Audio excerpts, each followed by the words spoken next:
কেইগৰাকীমান ব্যক্তিয়ে জুবিনৰ ন্যায় বিচাৰি ৰাস্তাত আন্দোলন কৰিছে। পুলিচে তেওঁলোকক গ্ৰেপ্তাৰ কৰিছে আৰু মানুহে সুধিছে তেওঁলোকক কিয় গ্ৰেপ্তাৰ কৰা হ'ল। এজন ব্যক্তিৰ নাম অজয় ফুকন। জুবিন গাৰ্গে নিজে এই ব্যক্তিজনৰ বিষয়ে কৈ যোৱা কথাকেইটা আপোনালোকে শুনিব। জুবিনে জীৱন কালত কৈ গৈছিল যে এই ব্যক্তিজনৰ জৰিয়তে মোৰ লগত কোনেও সম্পৰ্ক নকৰিব। জুবিনে দিয়া টুইটটো মই পঢ়ি দিব খোজা নাই।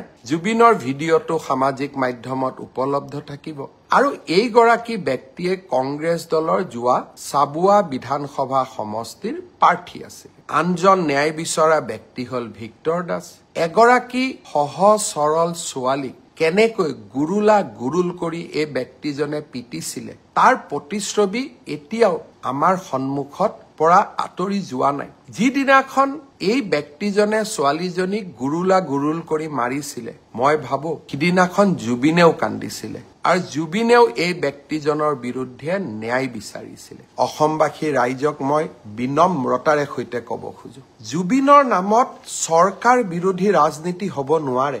জুবিনৰ নামত আমি অসমখনক নেপাল কৰিব দিব নোৱাৰো আৰু জুবিনৰ আত্মাক শান্তি দিবৰ বাবে এই অসমখনক সুফলা কৰি আমি নিৰ্মাণ কৰিব লাগিব।